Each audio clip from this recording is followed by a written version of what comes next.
This week's guests have built multiple successful side hustles, all without having to spend every waking minute working. And they're teaching us how you can do the same this week. Are you ready? Let's go. What is up, self-maders? Welcome to another episode of the Self-Made Web Designer Podcast, a new episode. Did you miss me? Because I know that I missed you these past few weeks, but it was for good reason. I was working hard on finishing my Upwork for Web Designers course that I am hoping to launch really soon. If you'd like to know more details and get on a waiting list to be notified, go to upworkforwebdesigners.com. You know, most people begin to build a web design side hustle without thinking much past the how do I get started phase, right? But if you start a web design side hustle without having a clear idea of where you'd like to see it go, you run the risk of accidentally ending up working a ton of extra hours and not really knowing why. Well, this week on the Self-Made Web Designer Podcast, I talked to an awesome side hustle couple, Mr. Craig Clickner and Mrs. Carrie Bohlig. And Craig and Carrie have built multiple successful side hustles, not just one or two or three, but they're on to like their 27th, okay? And now they're teaching other folks how to do the same in their book, So You Want to Start a Side Hustle. And listen, they didn't start a web design side hustle, okay? But the advice that they give is just so relevant to web designers. I know that you're going to love this episode. Are you ready to hear from Craig and Carrie? Okay, let's do it. Well, Craig and Carrie, thank you so much for being on the Self-Made Web Designer Podcast. So good to have you guys. Yeah, thank you. It's good to be here. Yeah, thanks for having us. We're looking forward to it. And you guys are the first married guests that I've had on the show. So this is an inaugural married guest conversation. So I'm excited about that. Other than, I think you said you had your wife on as well once, right? Yeah, so. Right. Well, you know, I wasn't considering myself a guest. It was my... Yeah, I was going to say, otherwise your marriage is no mas. So that's... Yeah, right. No, it was very short-lived. This podcast killed it. Tell me a little bit about y'all's background, who you are and where you've come from and where you are today. Yeah, sure. So, by background, I studied finance and econ, got the good job out of college doing the finance thing. I worked for Deutsche Bank and G Capital and, was actually a risk analyst and realized it was actually risky to have one way to make money. And so don't do it, not recommended. And so I started deciding I wanted to do something more, wanted to have more autonomy in life and got into the stock market, bought my first piece of real estate at 24. And then did the answer is to everything in the early mid 2000s was get an MBA, right? So I enrolled in MBA school. And unfortunately, none of those things were really going to create the leverage that we wanted or buy us back time unless you have a lot of capital, because it's hard to scale a real estate empire if you make, 50, 60, 70, 80 grand a year, right? It's going to take a really long time. And so I felt frustrated and fortunately was able to run into some entrepreneurs who'd focused in building online communities and driving revenue that way. And they'd built several millions in revenue in companies that allowed them to step away from corporate America. And it was in a more low risk, scalable space. And so I started to follow them and learn from them. And that relationship totally changed my life and our life because through them, I actually met the woman sitting next to me. So maybe I'll kick it over to her for her part of the story. Yeah. So very different from Craig. I actually studied sociology and women's studies.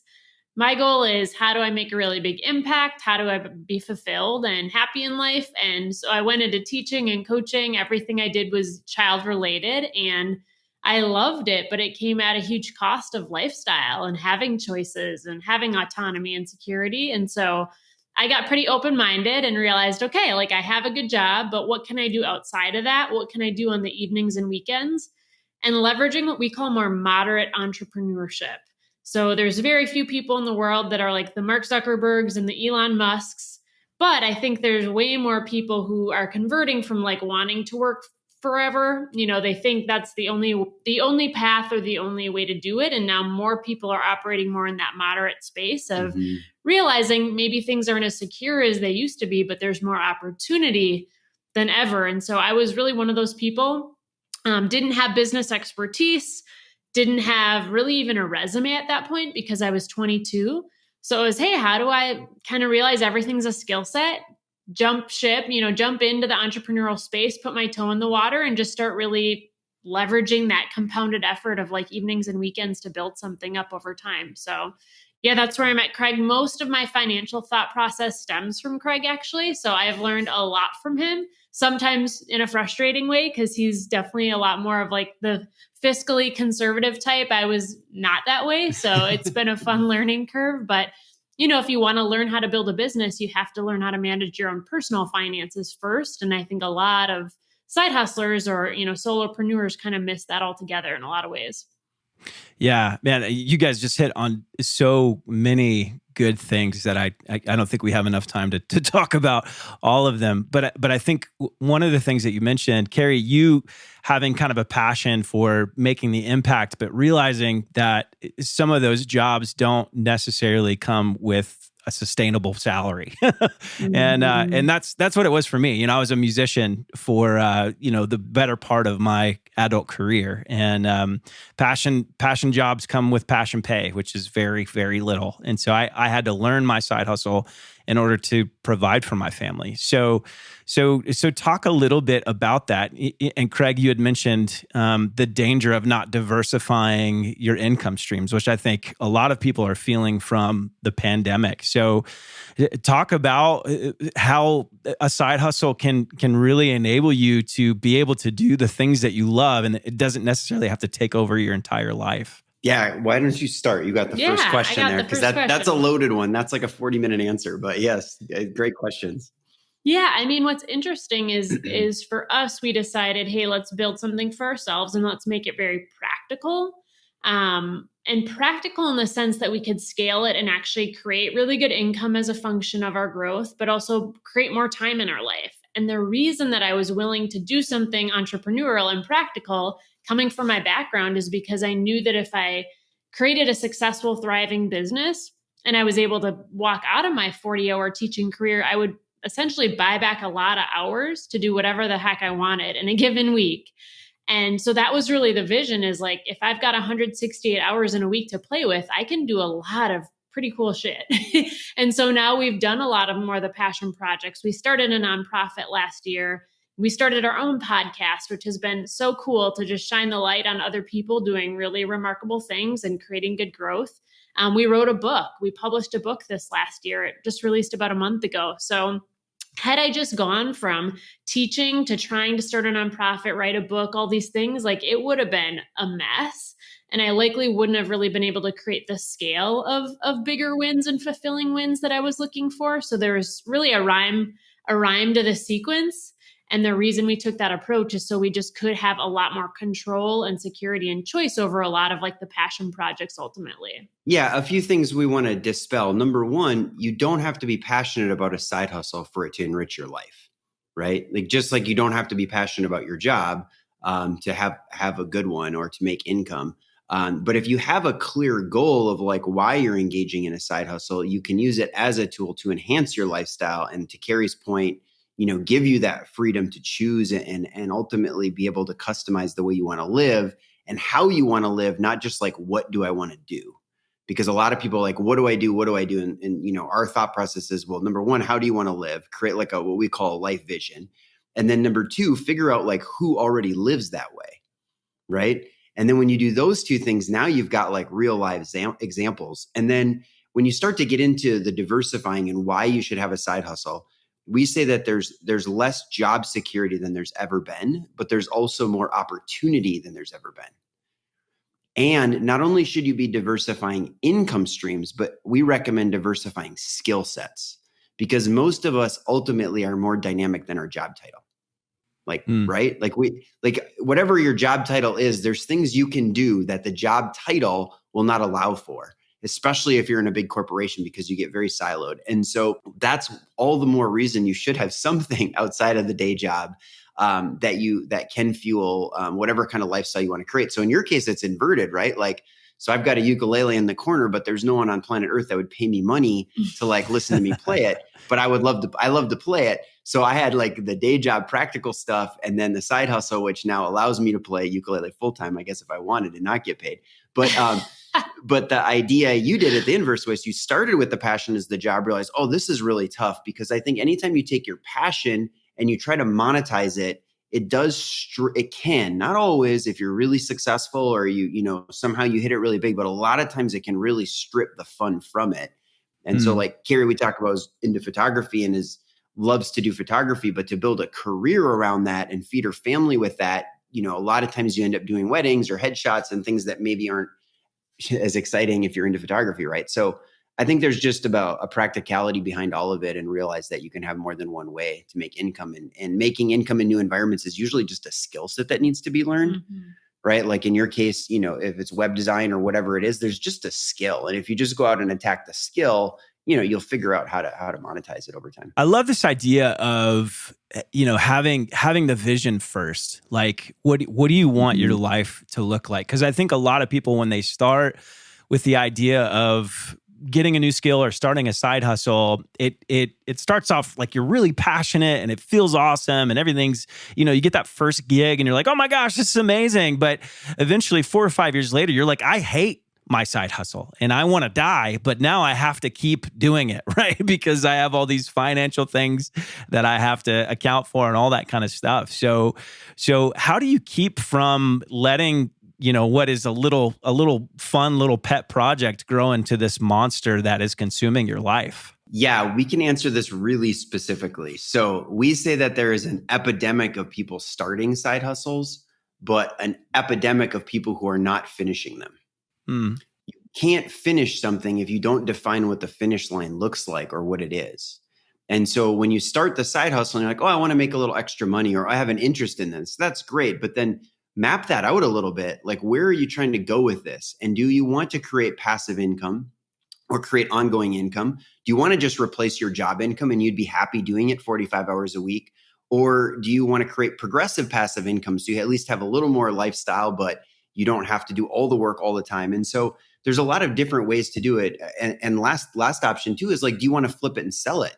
Because that's an option that a lot of people don't think about when they start a side hustle. Like, is this a sellable asset that I can then exit from and like take all the money and, you know, buy the pink helicopters, or at least have enough where I don't need to work for someone else, or I could work 20 hours a week or something. And so defining what finishing looks like, how that plays into your life, is really critical, because then you now have a clear target. And when you have other people who've created that, you can chase them down, you know, as I rightly mentioned. Do you want to add anything on that? I mean, that's my high level stuff. We can go more tactical, but that's at the bigger picture. Yeah, no, I think that's spot on. Well, tell me a little bit about that for you guys, because I'd love to just hear what does finishing look like for y'all? Or, you know, it sounds like you've started and finished multiple side hustle projects. So walk us through how you guys determine that, and then how you put, you know, step 1, step 2, step 3, and until you get to that finish line. Well, for us, the big pull was, how do we both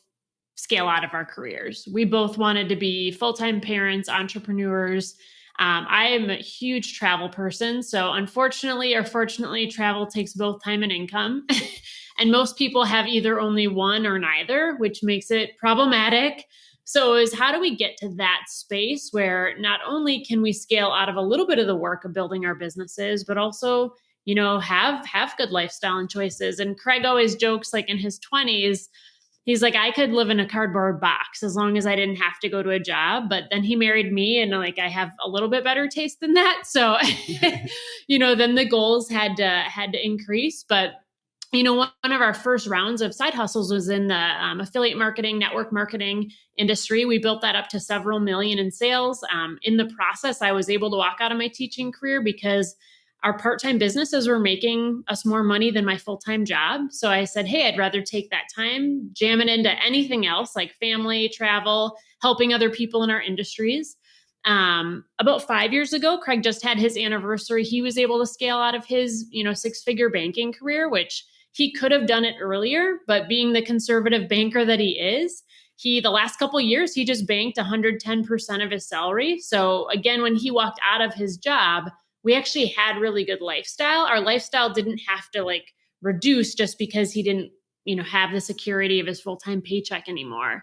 And I think that's where there's sometimes a lot of wiggle room for people. Some people are up for living in their mom's basement, having a way smaller means, right? Mm-hmm. Way smaller paycheck coming in, but the financial freedom part is more important. For us, it was kind of finding that happy medium of lifestyle and income and choices and security. So, yeah. And then if we go to the next step, so then here's where I think a lot of people make a mistake. They go to Google or they have something they're already skilled at. Let's say it's web development or being a musician, right? And so then they just stick with that. And they're like, well, let me monetize this because I already like it or I'm good at it or one of those things. And that's okay. But what we recommend doing is taking a step back and realizing, okay, like what do I really want to accomplish? And is this industry, this vehicle the best just because I've been doing it or I know it for the last 5 or 10 years?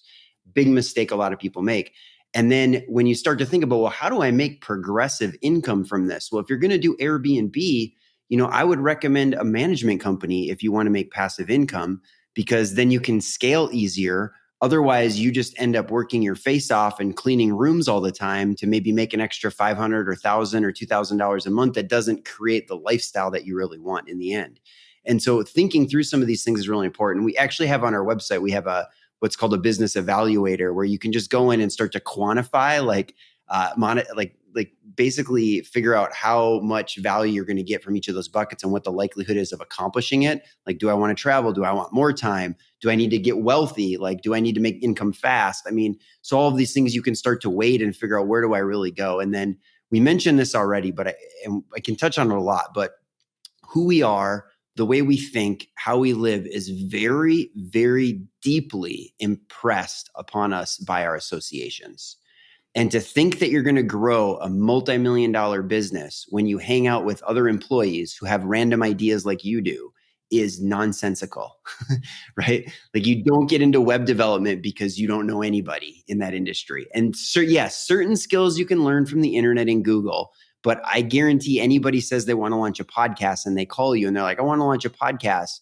You have 50 things that you could give them that would save them so much time, right? And energy, because you've just been down the path. And so really seeking out intentionally people who are already where you want to be or really close to that result is massive in difference in your results. And that's one thing we do. And we do it now, even like in meditation or kickboxing, Carrie picked up, or like I went to a Brazilian jiu-jitsu class this morning. They didn't show up, so it wasn't my fault. But like, I'm not going to watch a video on Brazilian jiu-jitsu and start punching things or wrestling things in my living room. Like, I'm going to go talk to people who know how to do it. So I think those are two of the big steps. Where do you want to go with that? And then, who are you going to want to be around? Yeah, I love that. And as a side note, you guys pick really aggressive ways to exercise with kickboxing. We don't normally. This is new for us. This is like in the last few weeks. Yeah, apparently we've got some aggression to work with. Yeah, we were pickleballing it. Like, we picked up pickleball like 2 months ago. And so I don't know, yes. Carrie just somehow she ran into a kickboxing We went from class. dorky to really aggressive pretty quick. So. I love it. That's awesome. Well, I had a friend of mine on, his name's Tom Ross, and he talked about the importance of community when you're trying to build something. And my podcast being called Self-Made Web Designer, I actually have a caveat to most of the time when I talk to people, say that nobody's honestly self-made. Like there's no such thing as you being able to go into a room, learn everything that you need to learn, and then come out successful, right? It's got to be done in community. So how do you encourage people to find that community? Because I know for me, it started with friends of mine who encouraged me to say, you really should look into web design so that you have enough money to pay for your bills, right? You can't live on your musician salary. And so I was like, okay, cool. Will you help me? And they said, yeah, call me anytime, right? So what's the step if somebody's out there and they're like, I don't know anybody in the web development or web design community? Like, what's my pathway to actually getting to having some solid relationships that I can build from? I would say network, and then do some more networking. Yeah. Most likely the people who can help you the most and can empower you the most are not the people in your current sphere of influence. Sure. Which means if you're like a shy preschool teacher or more of an introverted person in your industry, like you're going to have to step outside of your house, maybe even jump on the internet, get to know people, share your story, share a little bit of your life vision, assuming you've also already identified your life vision. Because you can generally network, but the more specific you are on what you're looking to get and the type of relationships you're seeking out, it makes it that much more efficient in finding those people. I know a lot of people are doing great content creation, but even putting yourself out there in that regard, I mean, that just in the last 2 years alone has led me to all sorts of people. I mean, Craig is co-founding a tech company, and that's actually a function of networking on LinkedIn. So I think being bold, knowing what you want, knowing that you're worth finding good people, and that when you do find the right people, you're actually teachable and you're in a space to be humble and learn from those folks, because you could have the Antetokounmpos of basketball coaches, but if you're not ready to show up and like do good work and learn and change and unlearn, then you could just have the dude down the block teach you, like the same difference, right? A couple of things on top of that. Don't feel like you need to scale up to Warren Buffett if you want to get into investing. Like sometimes people are just like, oh, I need to talk to a billionaire. You just need to talk to somebody who knows how to invest and makes decent money doing it if you're just getting started, right? It's like, I don't care. Anybody could teach me about Brazilian jiu-jitsu because I literally know nothing. I don't know a single term. So like anyone can help me. But then as I get a little further along, then I need to be even more intentional, more particular about who can empower me. So that's one thing to think about. And then just being willing to ask and put yourself out there. Because I think most people who are successful want to help. They want to give back, but they also don't want to waste their time and help people who aren't serious. So it might require a couple follow-up emails or a couple follow-up calls, a couple DMs on social. Maybe you like their content. Maybe you offer to work for someone for free or offer to help them do some service or skill that you have.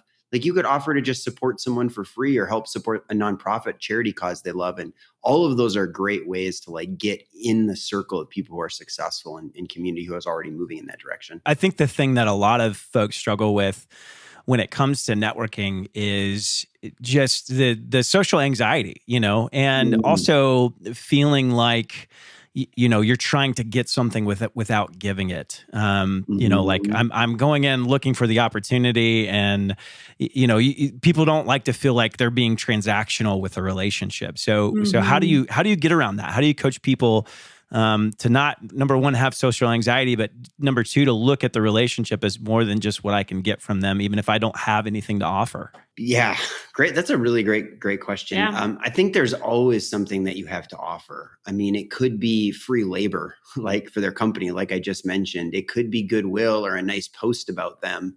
I think a lot of people want to help. And so if I have somebody I'm mentoring, it's a good feeling that I get when I help people. I've tried to ask my mentor who helps me in meditation a lot what I can do for him. And he's always like, just being able to mentor you is like the goodwill that I get back. So there's some people like that. Now there's other people at different parts in their career or whatever that they need to be more focused. So I think thinking creatively ways that you can give, and then also being willing to pay it forward, because I think that that's part of the chain, right? It's like, hey, if you are willing to help me, I'd love to teach other people how to do this particular skill or be successful in a particular industry. So those are a couple things. In terms of social anxiety, I'm a hardcore ambivert. So like right on the line between extrovert and introvert. And so I love to talk to people once I've met you and I get to know you, but I tend to go meet strangers and say hi and all that kind of stuff. So I think a couple options that you have is to, number one, get over it. Right? Because do you want that to be a limitation your entire life? And just because you have to be not even extroverted, but outgoing or talk to people at a certain point, doesn't mean you have to do that all the time. So I think there's a book or a theory out there of like 5 seconds of courage or 10 seconds of courage. Like you don't have to be brave forever. You just have to be brave for 5 seconds to say hi to somebody and ask them a good quality question, right? Like, and then once a conversation gets going, most people enjoy that. Then you have to be a lot more hardcore introverted to really feel like that's painful, but it depends on where you're at. And then figure out ways where you can decompress, because if being around people sucks energy away from you, which is more of what an introvert is, then figure out your time that is self-care, and you can do work that doesn't require that, so you can offset it. I would also add that networking to find good association or mentorship or coaching is like a great test pilot if you can handle entrepreneurship. Because if you're unable or unwilling to just like go shake some hands or put yourself out there to find someone who can help you, good luck building a real company that creates like ongoing revenue and supports a big lifestyle. So I think it's a litmus test, right? And know that, every person you ask for support isn't going to give it to you. That doesn't mean you're a bad person or that you approach them in the wrong way. It might mean your approach could be tweaked or, improved for sure. And like, I always look to myself for that reflection and feedback. When I'm reaching out to people or have in the past, like it's good to do your homework on people. We've done certain podcasts where the host clearly knew nothing about us. And then we've done some where they're like, have all this information, you're like, wow, that leaves a really different type of impression, right? And now having our own podcast, it's a really good learning tool for us to like amp up our game about doing, some background search and work on the people that we're hosting. So I think when we talk about how do you be genuine, you like think how it would feel on the other side if someone reached out to you, like how do you build somebody up and make them feel important? And like there's a real reason why you're reaching out, not just because they came across your profile on LinkedIn and it was convenient. It's like, why are you seeking someone out? And what's the value that you think they could help you with? And how can you pay it forward too? So I think those are a couple big tips I would give. And that's solid advice. We should probably just end and wrap it up and just say, no, I'd love to talk about, because you guys started your side hustles, it sounds like before you were even married, then you got married, then you had kids. So, and Craig, you mentioned earlier about how you'd be willing to live inside of a box, but then you got married and then all of a sudden the standards of living change, right? And so, Yes, a family can be a catapult for success, but it can also be a barrier to success, because you now have more limitations on your time than just what you choose. So how do you guys navigate that? I mean, you guys have way more going on than the average person.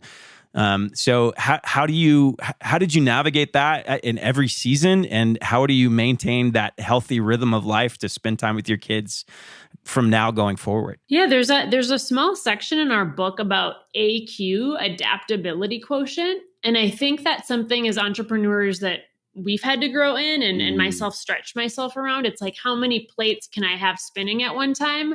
How can I build my threshold? But also as the environment and circumstances change, i.e. a pandemic or having children or the economy shifting or AI taking someone's job, it's like, how quickly can somebody actually shift gears and adapt? And I think one thing that's really helped me as a mom is my time is more limited.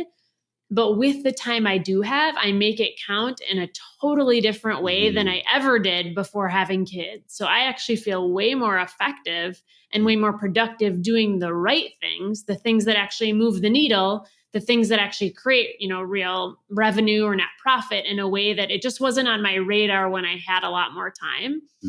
So I would say when life circumstances, or you have like a phase of life that gets a little bit rocky, talk about life set, this concept of kind of the foundational way your life plays out. Like your mindset is how you think, your attitudes, your belief, your life set is how that actually translates into your life. And those foundational areas of relationship, health, spiritual walk, finances, all these different things, your businesses, your job. And so a lot of times what happens if those pillar areas are shaky, the first thing people drop and go put in the corner is their side hustle. And so we just didn't want to necessarily have that aftershock of like situations happening and then the pot gets stirred so much that business really takes a hit. And so for us, it was, how do we really create a strong enough foundation by investing time into all those pillar areas and taking the success principles that we've learned from growing a business and really letting them seep into all different areas because they are so transferable. And that in itself has helped us like strengthen our threshold and our resiliency. I had health challenges after having our first child. I was diagnosed with an autoimmune disease. So that's just given me more variables I have to work around. But knowing that like there's a time to work hard, there's a time to play hard, and there's a time to really self-care hard for me has given me the right environment to be able to thrive for the most part. Not always thrive, like there's tough times, but thrive overall, being a mom and an entrepreneur?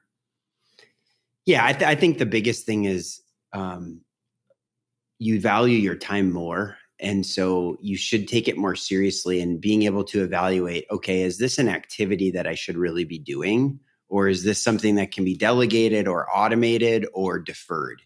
And what is the best thing that I can be doing? Because I think in my 20s, I just worked really hard, like really, really hard, and definitely not smart, but at least the effort was there. And then in my 30s, it was like, okay, I need to start to like not do this because I have a daughter that I could be spending time with. So hopefully it challenges us to all elevate. I mean, I'm sure you feel that on some level, right? That you've been able to elevate your time. And so that has to happen. And then I think the other thing is compartmentalizing, which admittedly is something I'm probably particularly poor at. But I know Carrie, I feel like she does a much better job of just saying like, okay, this is my work time.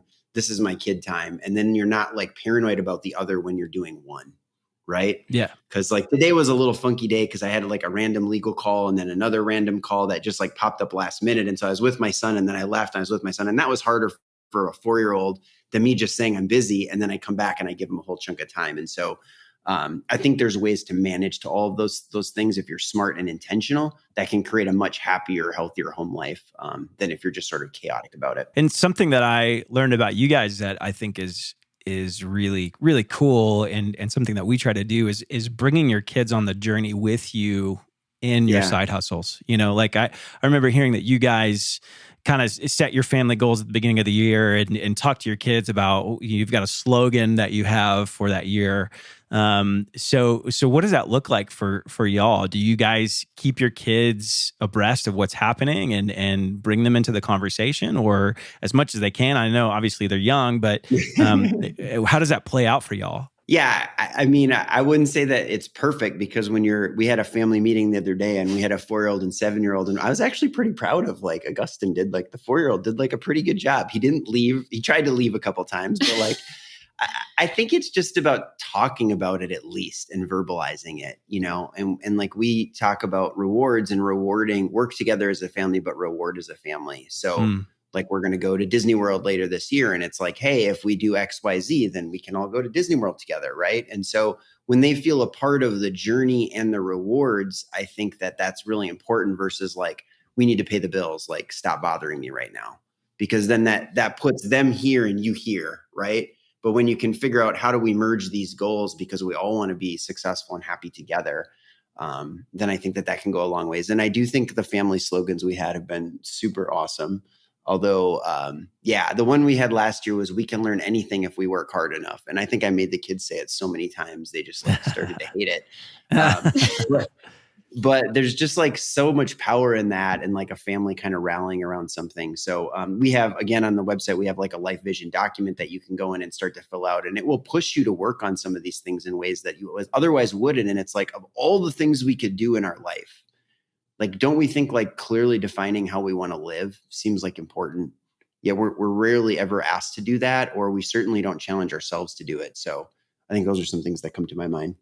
Yeah. In regards to parenting and sharing some of that entrepreneurial thought process, I think our kids in so many ways are learning the most from the hard things that we've gone through as business owners. Like them watching us write the book this last year, like they saw how intense that was. They hated the book. Yeah. Because it was just so mentally grueling and such an endurance run for us. I told Eloise, our older child, before the book even launched, like, just so you know, some people aren't going to like Dad and my book. And she was like, what?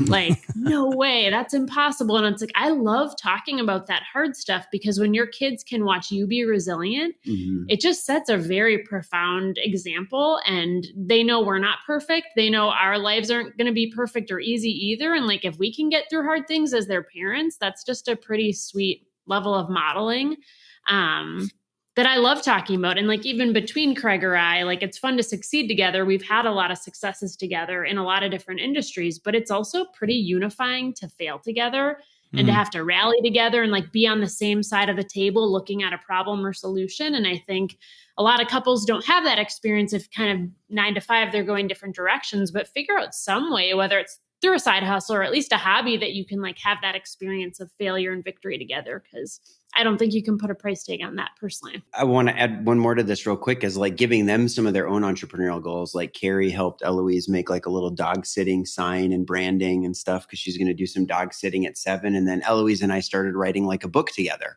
Well, it's like we're writing a book and it's just like for fun, and who knows if it'll make it all the way to like a finish line or published or anything, but it's like she saw us do it and now she like wants to do that stuff with us. And so I think being the example and then talking about it and verbalizing it is all like really important. Well, we've got a few minutes left. I wonder if you guys could just share a little bit more about your book. I know that it was released in this last June, and it sounds like it could be a really helpful tool to a lot of people who are listening. Yeah, totally. So we are pumped about the book. Hopefully it helps people. It really talks about everything we've been chatting about today, quite frankly, how to use a side hustle or start a business, not just to make income, but to enrich the quality of your life, right? And to create more choice and more autonomy.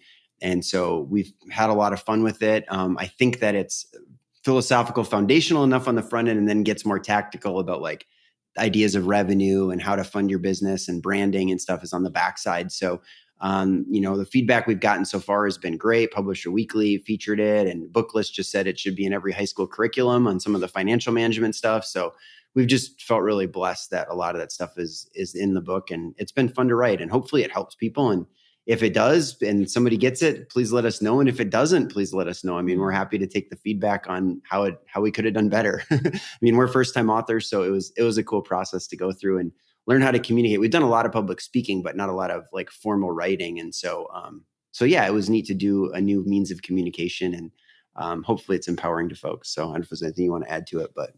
Yeah. I mean, the motivation for me just being on social media the last couple of years, it's just abundantly clear that like so many people are side hustling. There's a lot of moderate entrepreneurs out there, but in terms of content and books, it's mainly for front hustlers or idea books for side hustlers. And we wanted to give something much more comprehensive and more of like an adventure guide for people that we feel like we see a lot of people struggle to actually scale and use a tool to like create a great life. So how can we actually really get in there with people and give them what we've seen as patterns for failures and successes? So yeah, it was fun to put it all out there in terms of our background and experience.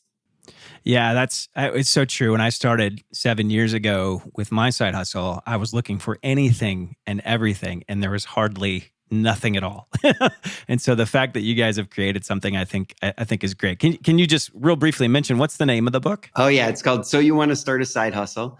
And it is available on every major channel that you would buy a book, Barnes & Noble, Amazon, Thrifty Books. I think it's on Goodreads. Goodreads. It's on all the major spots. And if you have a local bookstore, you can order it and go pick it up. And yeah, that's where you can get it, anywhere pretty much. Our website is tandemconsulting.co. You can also go there. There's a few freebie downloads that are actually in the book. And I think a little bit of a sample chapter on the life vision that we talked about. And also talks about some of the consulting that we do. I mean, we help people launch and scale businesses if they're looking for sort of pre-built platforms. And then we do some financial consulting, coaching, and then some public speaking on how to side hustle properly for different, type of entrepreneurial environments, which is a ton of fun. We love doing that. So any ways that we could be of service, people can feel free to reach out and ping us on. Carrie's very active on LinkedIn, and Instagram is tandem.consulting. You got it. Yeah. That's awesome. Well, I so appreciate you guys coming on the Self-Made Web Designer podcast and just sharing y'all's journey. It's certainly inspiring. So I'm going to try to summarize everything that you guys are doing right now. We've got the book. We've got consulting for side hustlers. We've got you do presentations, you speak. You've got a podcast that I think you kind of briefly mentioned. It's Tandem Talks, is that right? Tandem Talks, right up there. Yeah, it's right behind us. Oh, perfect. That's a great product placement. And then you're also starting a tech company, and you're doing real estate, and you've got a family, and you're just going to take over the world, I think, is what's going to happen next.